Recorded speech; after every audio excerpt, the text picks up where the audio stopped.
Hello बच्चों, कैसे हैं आप। आज आपके लिए हम लेके आए हैं वायरल क्वेश्चन, जो कि क्वेश्चन आउट हो गया है, तो इसलिए आप एक बार देख के जरूर जाएं।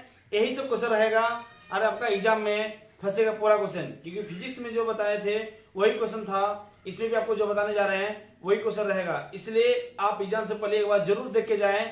यही क्वेश्चन सेम टू रहेगा, वहां पे D2 क्वेश्चन जिसको बोलते हैं हम लोग, D2 क्वेश्चन वहीं पे रहेगा, इसलिए आप देख के जाइएगा। इसको आपका पूरा इसी से मैच करेगा, ध्यान दीजिएगा। ये पूरा क्वेश्चन आपका मैच करेगा, इसलिए आप देख के जाइएगा और जरूर देख के जाइएगा, पूरा क्वेश्चन फंसेगा इससे।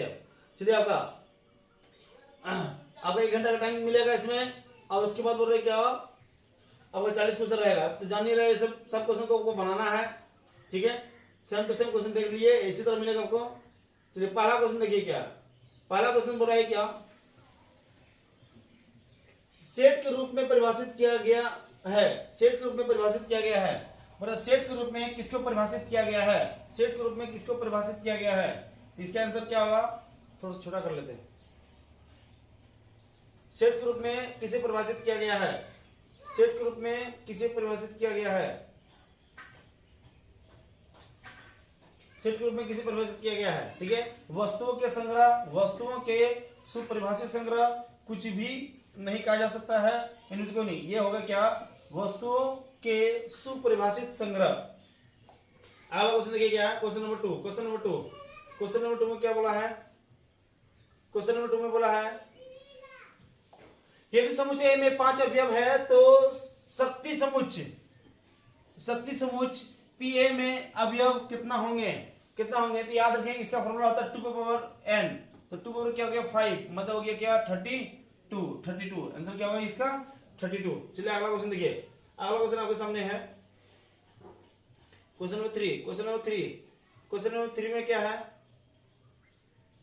बोले क्या, यदि ए और बी दो समुच्चय इस प्रकार है कि ए इंटरसेक्शन बी बराबर क्या है, ए है, तो बोल रहे क्या होगा। याद रखिए, इसका बोल रहा है क्या, ये क्वेश्चन नंबर 3 का क्या होगा। क्वेश्चन नंबर 3 में जो होगा आपका होगा, इसका आंसर होगा क्या, सी नंबर होगा, ये बी के इक्वल होगा। किसका, बी के इक्वल होगा। क्वेश्चन नंबर 4 में बोला है क्या, ये जो है ना डी मॉर्गन नियम है। क्या है ये, डी मॉर्गन का नियम है। यहाँ पे बोल रहा है कि जब डैश लगाया हुआ है इसमें, तो ए पे डैश होगा, और क्या होगा, ये हो जाएगा आपका जगह इंटरसेक्शन, और क्या जाएगा बी का डैश, मतलब ए डैश इंटरसेक्शन बी डैश कहाँ है आपका, ए नंबर में है। ए डैश इंटरसेक्शन क्या हो गया, बी डैश। आप ये पढ़ के जरूर जाइएगा, क्योंकि यही क्वेश्चन आपका एग्जाम में रहेगा। हम बार बार बोल रहे हैं कि आप देख के जरूर जाइएगा, आपका यही क्वेश्चन रहेगा एग्जाम में। क्वेश्चन नंबर आगे देखिए, आपका क्वेश्चन है, क्वेश्चन आगे क्या है, क्वेश्चन नंबर 5 में बोला है क्या, यदि ए बराबर ABC तथा बी बराबर PQR हो तो एन ए क्रॉस बी, ए और बी को जब हम लोग क्रॉस करेंगे, ए और बी को हम लोग यदि क्रॉस करेंगे, तो आप बताइए ए इंटू बी को हम जब क्रॉस करेंगे तो किसके बराबर होगा। यहाँ पे देखिए, यहाँ पे 3 एलिमेंट है, यहाँ पे भी 3 एलिमेंट है, गुना करें कितना होगा, ये 9 के बराबर होगा। क्या है, ये 9 के बराबर होगा। चलिए अगला क्वेश्चन देखिए क्या बोला है। क्वेश्चन नंबर 6 में बोला है, क्वेश्चन नंबर 6 में है, fx बराबर x² + 2x + 1 के f0 का मान क्या होगा। मतलब क्या, जहां जहां x से है वहां पे क्या रख देंगे हम लोग, 0 रख देंगे, तो यहाँ पे 0 हो जाएगा, ये भी 0 हो जाएगा, यहाँ पे क्या बचेगा 1। इसका आंसर है ना 1 के बराबर होगा। इसका आंसर जो है 1 के बराबर होगा। अगला क्वेश्चन देखते हैं, क्या क्वेश्चन नंबर 7 में क्या बोला है,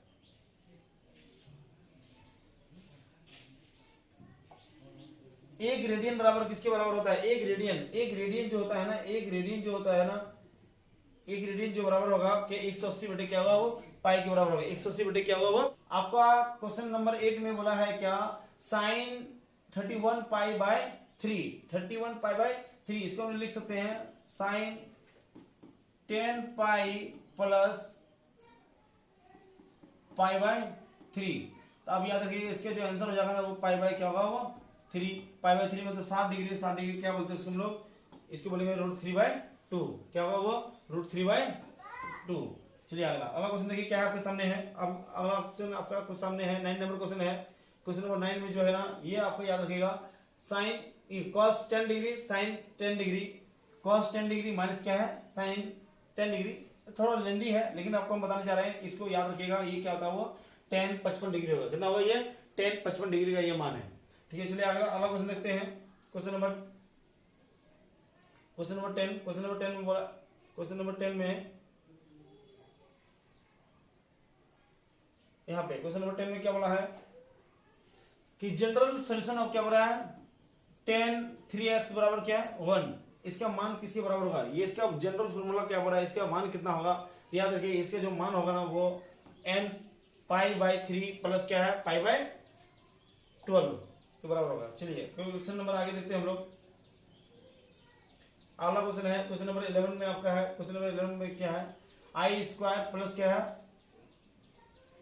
4i²। देखिए i² का हो जाएगा -1 हो गया और इसका क्या है -1 का स्क्वायर करेंगे तो -1 प्लस क्या 1 बराबर क्या होगा 0 के बराबर होगा, इसका आंसर क्या होगा 0 हो जाएगा।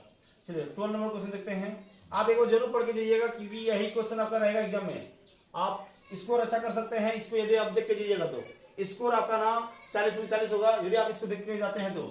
देखिए यहाँ पे क्या बोला है, इसका मान निकालने बोला है तो याद रखिए मान निकालने का तरीका होता है आपका ये 1 है तो 1 का स्क्वायर कर देंगे और यहाँ पे क्या है -3 का स्क्वायर करेंगे।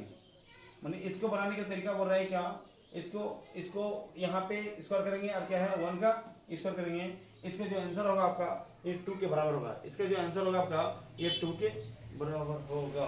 क्या होगा इसका आंसर जो होगा आपका ये 2 के बराबर होगा। चलिए आगे अगला क्वेश्चन आपको देखते हैं। क्वेश्चन नंबर है क्वेश्चन नंबर आगे है बोले क्या एक समृद्ध संख्या का ध्रुवीय रूप होगा। एक समृद्ध संख्या का ध्रुवीय रूप किसका होता है, ये होता है ये पोलर फॉर्म होता है r cos theta plus i sin theta. r cos theta plus क्या है i sin थीटा के बराबर होता है। चलिए क्वेश्चन आगे देखिए। क्वेश्चन आगे बोला है क्या आपका कि हल करें इसका आपको द्विघात समीकरण जैसे हम लोग बनाते थे 10th क्लास में उसी तरह बनाना पड़ेगा। लेकिन क्या है जब इस माइनस आएगा तो इसको फॉर्म को तोड़ना पड़ेगा तो उसके लिए आपको थोड़ा लंबा जाएगा लेकिन हम सिर्फ आंसर बताना चाह रहे हैं अभी। तो इसका आंसर जो होगा आप देखे होंगे, इसका आंसर को यदि हम देखा जाए इसको बनाना पड़ेगा आपको। क्वेश्चन नंबर कितना है, क्वेश्चन नंबर 14 है कि इसको बनाने के लिए आपको तो ये फॉर्मूला लगाना पड़ेगा जो बचपन से पढ़ते आ रहे हैं कि द्विघात समीकरण वाला पढ़ रहे थे कि पहले डी निकालते थे हम लोग, डी निकालते थे b² माइनस क्या 4ac फिर x वाला फॉर्मूला लगा देंगे -b plus minus root D by क्या होगा 2a, तो इसी से बनेगा आपका। तो इसलिए आप ना इसको बना सकते हैं लेकिन आपको यदि चाहिए तो आपको इसका आंसर देख लीजिए क्योंकि टाइम बहुत कम है। इसका आंसर होगा क्या ए नंबर होगा, इसका आंसर क्या होगा ए नंबर होगा। चलिए अगला क्वेश्चन देखते हैं आपके सामने है। क्वेश्चन नंबर 15 दिया हुआ है, क्वेश्चन नंबर 15 दिया हुआ है कि इसको बोल रहा है क्या इसको सॉल्व करना है।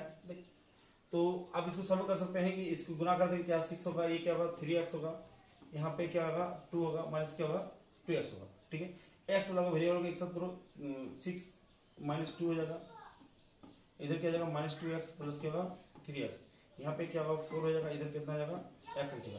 तो आपको अब देखे होंगे कि x का मान बोल रहा है कि 4 से इक्वल और क्या कम, 4 के इक्वल और क्या हो रहा है कम, 4 के इक्वल और कम हो रहा है।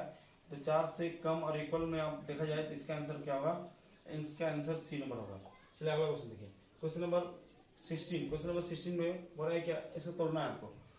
ठीक है यहाँ पे इसको तोड़ने वाला है कि आप इसको कैसे तोड़िएगा कि इजी से इजी बनेगा, लेकिन क्या है समय कम रहने के कारण हम लोग इसको ना इसका आंसर देख लेंगे। इसका आंसर जो होगा आपका क्या होगा वो 64 के बराबर होगा। चलिए अगला क्वेश्चन देखते हैं आपके सामने है। आपका अगला क्वेश्चन आपके सामने है। हाँ ये एक फॉर्मूला है बोले क्या NPR क्या है NPR, इसका फॉर्मूला है NPR का फॉर्मूला होता है कि ये वाला होगा। ठीक है इसको याद रखना है आपको, ये फॉर्मूला है। 11th क्लास में आपको फॉर्मूला ही ज्यादा क्वेश्चन पूछता है, एकदम डरने की बात नहीं है, सब आपको बनेगा। चलिए क्वेश्चन नंबर 18, क्वेश्चन नंबर 18 में आपको बोल रहा है कि n का मान क्या होगा, n का मान क्या होगा। n का मान बनाने के लिए याद रखिए n का आपको ट्रिक बताते हैं, कुछ नहीं करना है, इसको और इसको जोड़ देना है। n बराबर क्या होगा वो 5 + 7 बराबर क्या होगा 12, कहीं होगा ऑप्शन नंबर 12।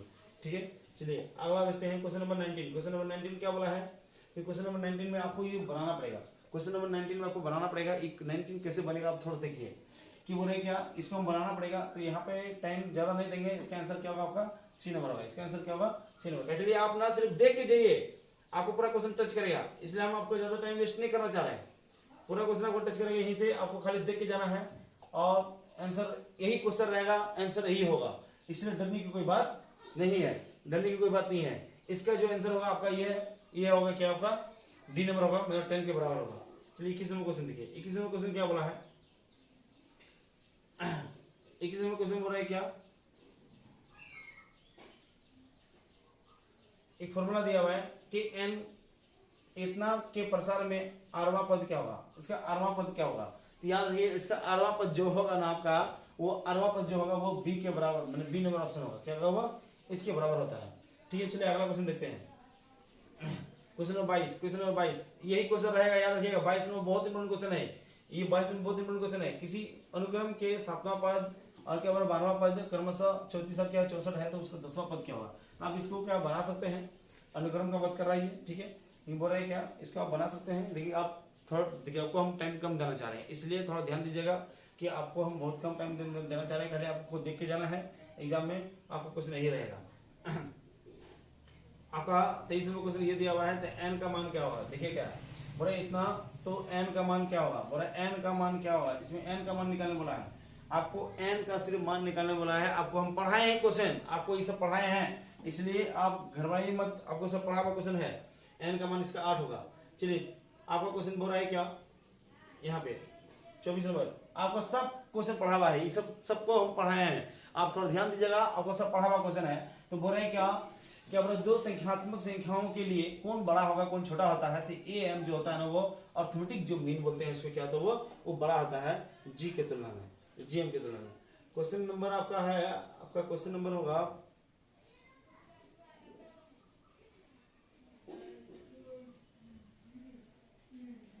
जी एम बड़ा हो गया। चलिए 25 नंबर आपका क्वेश्चन है, आपका होगा 25 नंबर। हाँ क्वेश्चन नंबर आपका होगा क्या, 25 नंबर। बोल रहा है क्या, ढलान निकालने वाला है, क्या बोला आपका, ढलान निकालने वाला है। तो ढलान क्या बोला, जोड़ने वाली रेखा की ढाल निकालने वाला है, ढाल स्लोप निकालने वाला है। स्लोप का फॉर्मूला होता है y2 माइनस क्या y1 x2 माइनस क्या हो गया x1। इसमें आप बैठिए आपका आंसर आ जाएगा, ठीक है। यहाँ पे इसमें बैठिएगा तो क्या होगा, देखिए y2 क्या 4 हो गया प्लस 2 हो गया, इधर क्या होगा 3 माइनस 3, मतलब 6 बाई क्या होगा 0 बराबर क्या होगा, ये 0 के बराबर होगा, इसका ये नंबर होगा। आपका जो 25 नंबर होगा 25 का होगा, 25 का क्या बोले 0 नहीं, ये परिभाषित नहीं होगा, क्या होगा ये परिभाषित नहीं होगा, क्योंकि ना नीचे 0 है, ये परिभाषित नहीं होगा। ऑप्शन में देख रहे हैं परिभाषित को।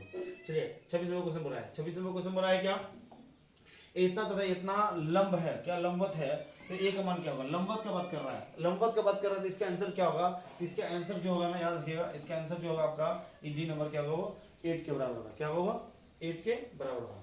चलिए अगला 27 नंबर क्वेश्चन देखिए, बहुत कम क्वेश्चन बचा हुआ है, आप देख के जरूर जाइएगा। 27 नंबर क्वेश्चन बोला है क्या, 27 नंबर क्वेश्चन बोला है क्या, बिंदु इतना से जाने वाली क्या रेखा इतना के समांतर है, तो सरल रेखा का समीकरण क्या हो रहा है, सरल रेखा का समीकरण, सरल रेखा का समीकरण क्या होगा, सरल रेखा का समीकरण क्या होगा, याद रखिएगा इसका समीकरण जो होगा ना वो 3x + 4y + बराबर क्या है, वो 24 के इक्वल होगा। अगला क्वेश्चन देखिए क्या बोला आपके सामने, अगला क्वेश्चन आपके सामने बोला है क्या, समांतर रेखाओं इतना इतना के बीच की दूरी क्या होगा, इसके बीच की दूरी क्या होगा, याद रखिए समांतर रेखाओं के बीच की दूरी क्या होगा, तो याद रखिएगा इसका आंसर जो होगा ना d - c √a² प्लस क्या होगा b² के बराबर होगा। चलिए अगला क्वेश्चन आपके सामने है, बहुत कम क्वेश्चन बचा हुआ, आप देख के जरूर जाइएगा। 29 नंबर क्वेश्चन बोल रहा है क्या, वृत्त का समीकरण, वृत्त का समीकरण जिसकी त्रिज्या क्या है 4 दिया हुआ है और केंद्र दिया हुआ है क्या 0 1 है, तो क्या होगा, इसका वृत्त का समीकरण क्या होगा, वृत्त का समीकरण क्या होगा, याद रखिए वृत्त का समीकरण जो होगा ना ये होगा आपका x² प्लस क्या है y - 1 का होल स्क्वायर बराबर क्या है 16। अगला क्वेश्चन आपके सामने है, अगला क्वेश्चन आपके सामने है 30 नंबर, अगला क्वेश्चन आपके सामने है 30 नंबर। बोला है क्या, परवलय x² बराबर क्या है 16y, 16y, y² बराबर क्या होगा 16y का नाभि क्या होगा, इसका नाभि क्या होगा, याद रखिएगा इसका जो आपको बनाना पड़ेगा, इसका आंसर होगा आपका 0 और क्या 4, आपको हम बताए हैं। इसके परवलय का समीकरण होता है x² बराबर क्या है 4ay, तो ठीक है इसका आंसर क्या होगा 0 और 4 के बराबर होगा। चलिए अगला क्वेश्चन है क्वेश्चन नंबर 31, उत्केंद्रता क्या निकलने वाला है, उत्केंद्रता। देखिए सेम टू सेम क्वेश्चन पढ़ा हुआ है आपका, सेम टू सेम क्वेश्चन पढ़ा हुआ है, उत्केंद्रता क्या होगा, इसका उत्केंद्रता क्या होगा। क्वेश्चन नंबर कितना है आपका, क्वेश्चन नंबर 31, क्वेश्चन नंबर 31 में उत्केंद्रता क्या होगा, आपको इस सेम क्वेश्चन पढ़ाए हैं, आप उस टाइम भी बोले थे, बहुत इंपॉर्टेंट क्वेश्चन है, आप इसको पढ़ के जरूर जाइएगा। उत्केंद्रता इसका जो आंसर होगा ना √20 बाई क्या होगा 6 के बराबर होगा। चलिए अगला क्वेश्चन देखिए क्या है, क्वेश्चन नंबर आगे बोला है आपका 32 नंबर क्वेश्चन बोला है क्या कि इतना तथा इतना के बीच की दूरी क्या होगा, बोल रहे क्या, दो बिंदुओं के बीच की दूरी, जो आप 10 क्लास में पढ़ते आ रहे थे, आपको हम बताए भी थे, इसका दूरी निकालने के लिए x2 - x1 को होल स्क्वायर करके निकालेंगे हम लोग। तो इसका जो आंसर होगा, सिर्फ आप आंसर देखिए, आंसर जो होगा इसका आंसर होगा 2√5। क्या होगा? 2√5। चलिए आपका क्वेश्चन नंबर 33, क्वेश्चन नंबर 33 देखिए, ये क्वेश्चन भी बहुत इंपॉर्टेंट क्वेश्चन है, ये रहेगा आपका 33 नंबर क्वेश्चन जो है, 33 नंबर क्वेश्चन है आपका, 33 नंबर का ये है लिमिट वाला क्वेश्चन है। इसका आंसर जो होगा ना वो -4 होगा। कितना होगा ये? -4 के बराबर होगा। 34 नंबर क्वेश्चन बोला है क्या, देखिए 34 नंबर क्वेश्चन दिया है, इसका मान क्या होगा? आप सिर्फ इसको देख के दीजिए, आपका क्वेश्चन पूरा फंसेगा, क्योंकि यही क्वेश्चन तो रहेगा। इसका आंसर होगा आपका 1/2। इसका आंसर क्या होगा? 1/2। अगला क्वेश्चन देखिए क्या बोला है, 35 नंबर है, ठीक है। ये 35 नंबर का क्वेश्चन जो है आपका बहुत ही इंपॉर्टेंट क्वेश्चन है, इसको आपको देख के ही जाना चाहिए। क्या होगा? इसका आंसर हो गया आपका ये 2 के इक्वल होगा। चलिए अगला क्वेश्चन आपका है 36। क्या है? 36 बहुत कम क्वेश्चन बचा हुआ, आप ये देख के जरूर जाइएगा। 36 का जो होगा, इसका फॉर्मूला होता है, ये फॉर्मूला ही है -cosec square x, -cosec square. Quad का डिफरेंशिएट क्या होता है? -cosec square x। चलिए अब बोला है क्या, अगला क्वेश्चन आपका है 37, बोला है क्या, sin x इंटू क्या है, cos x का डिफरेंशिएट बोला है। क्या है? इसका डिफरेंशिएट निकालने बोला है 37 का। 37 का आपका जो इसका डिफरेंशिएट निकालिएगा, ये निकलेगा cos 2x का निकलेगा। क्या निकलेगा इसका? cos 2x। चलिए अगला क्वेश्चन आपका, अगला क्वेश्चन आपके सामने है, यदि 15 पदों का माध्य दिया हुआ है कितना? 6 है, तो सभी संख्याओं का योग क्या है? आप दोनों गुना कर दीजिए ना, गुना करने का जो आंसर आएगा, याद रखिएगा दोनों गुना कर दीजिए। बहुत ही इंपॉर्टेंट क्वेश्चन है, ये रहता है, दोनों गुना कर दीजिए। चलिए अगला क्वेश्चन, बहुत कम क्वेश्चन बचा हुआ है, बहुत कम क्वेश्चन बचा हुआ है। बोले क्या, यदि ई एक असंभव घटना है, ई क्या है? एक असंभव घटना है, तो पी मतलब प्रायिकता क्या होगा उसका? असंभव है तो 0, असंभव है तो क्या? 0। चलिए लास्ट क्वेश्चन आपके सामने है, लास्ट क्वेश्चन आपके सामने है। लास्ट क्वेश्चन क्या बोला है, एक थैले में 5 उजला और क्या बोला 7 लाल गेंद है, तो एक लाल निकालने की प्रायिकता क्या होगा? उसमें से क्या बोला, एक लाल निकालेंगे तो 7 रुपये कितना आ जाएगा? 12 आ जाएगा। 7 रुपये 12, 7 रुपये 12। इसका आंसर क्या होगा? बी। अभी लास्ट खत्म हो गया। यदि आपको वीडियो को अच्छा लगा तो चैनल को सब्सक्राइब, लाइक और कमेंट जरूर कीजिएगा। धन्यवाद।